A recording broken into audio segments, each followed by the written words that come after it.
पर बात होगी तीसरे मोर्चे के ऐलान की। जी हां, एआईएमआईएम प्रमुख असदुद्दीन ओवैसी ने आज बाबू सिंह कुशवाहा की पार्टी और भारत मुक्ति मोर्चा के साथ में गठबंधन का ऐलान किया है। गठबंधन की घोषणा के वक्त ओवैसी ने कुछ ऐसा फॉर्मूला निकाला जिसके बारे में शायद इससे पहले आपने कभी भी नहीं सुना होगा।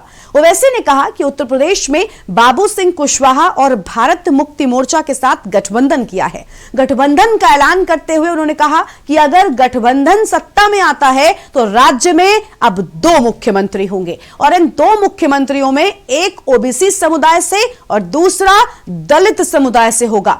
मुस्लिम समुदाय की बात करने वाले ओवैसी ने यहां 3 डिप्टी सीएम का फॉर्मूला भी निकाल लिया है। उन्होंने कहा कि राज्य में 3 डिप्टी सीएम होंगे जो मुस्लिम समुदाय से होंगे। तो बाबू सिंह कुशवाहा और ओवैसी का गठबंधन हो गया है। असदुद्दीन ओवैसी ने ऐलान कर दिया है। मैं शुक्रगुजार हूं इलेक्शन कमीशन ऑफ इंडिया के चीफ इलेक्शन कमिश्नर का कि हमारी उनसे नोटिफिकेशन आने के 2 दिन के अंदर वो हमसे फोन पर बात किए। हमने उनसे रिक्वेस्ट किया कि सर आप कम से कम एक पॉलिटिकल पार्टी को एक विधानसभा में 500 लोगों के साथ फिजिकल रैली करने की इजाजत दीजिए, पूरा कोविड नॉर्म्स को फॉलो करते हुए। और फिर हमने यही बात को चीफ इलेक्शन कमिश्नर को लिखकर भी दिया। हमने कहा कि फ्री एंड फेयर इलेक्शन का मतलब यह है कि सबको एक लेवल प्लेइंग फील्ड मिले। तो आपको भी लिखकर देना चाहिए था, आपने क्यों लिखकर नहीं दिया? हमने तो लिखकर दिया है और हमको यकीन है कि इलेक्शन कमिश्नर उस पर गौर करेंगे और उस पर एक फैसला लेंगे। अब जब किसी पॉलिटिकल पार्टी को फिजिकल रैली की और पदयात्रा की परमिशन नहीं है तो फिर हमको जो कर सकते हैं वो करना पड़ेगा ताकि हमारा मैसेज, हमारा पैगाम जनता तक पहुंच सके।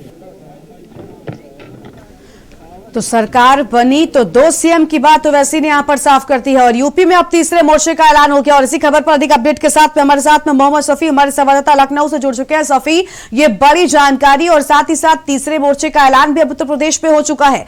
सरकार बनी तो 2 सीएम की बात, क्या कुछ और अपडेट है?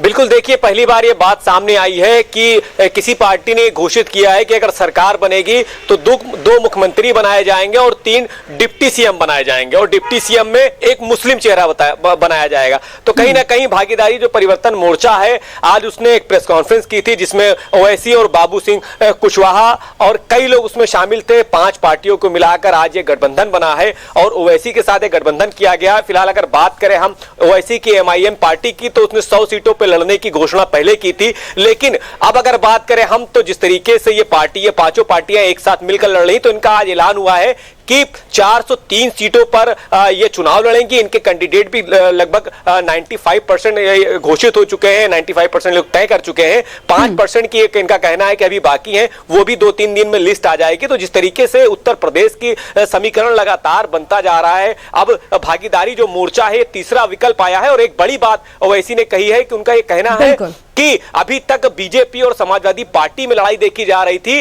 लेकिन अब बीजेपी और तीसरे मोर्चे में लड़ाई देखी जाएगी। जी बिल्कुल, लेकिन सफी, उत्तर प्रदेश की राजनीति की बात की जाए तो धार्मिक एंगल हमेशा से ही यहां पर मुख्य केंद्र जो है वो माना जाता है। ओवैसी को अगर हम देखें तो लगातार वो मुस्लिमों की बात कर रहे थे, लेकिन आज उनके सुर बदले बदले से नजर आए। अब ओबीसी वर्ग को भी साथ लेने की पहल जो है वो कहीं ना कहीं यहां पर कर दी गई, क्योंकि उन्होंने कहा है कि एक अगर 2 सीएम बनते हैं तो एक ओबीसी वर्ग से होगा। तो क्या लगता है कि ये जो समीकरण उत्तर प्रदेश में बन रहे हैं ये 22 के चुनाव में कितना असर डालने वाले हैं? क्योंकि रेस से बाहर है ओवैसी, लेकिन क्या वोट काटने का काम करेंगे?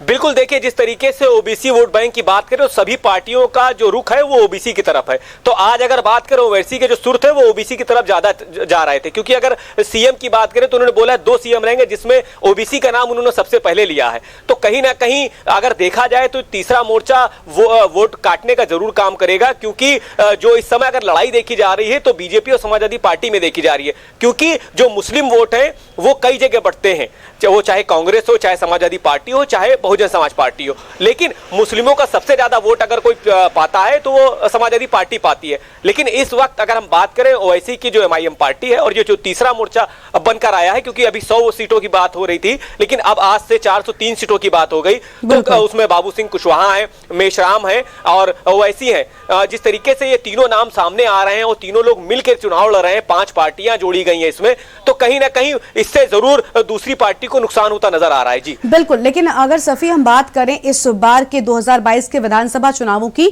तो देखिए इस बार चाहे आम आदमी पार्टी को हम कह लें, वो भी पहली बार चुनावी मैदान में उतरी हुई है, तो क्या लगता है कि ये पार्टियां जो मेन टक्कर अगर हम देखें फिलहाल जो जनता के बीच में माहौल बना हुआ है वो है समाजवादी और बीजेपी के बीच में, तो क्या लगता है कि यही 2 बड़ी पार्टियां होंगी जिनको सबसे ज्यादा नुकसान होगा इन पार्टियों से?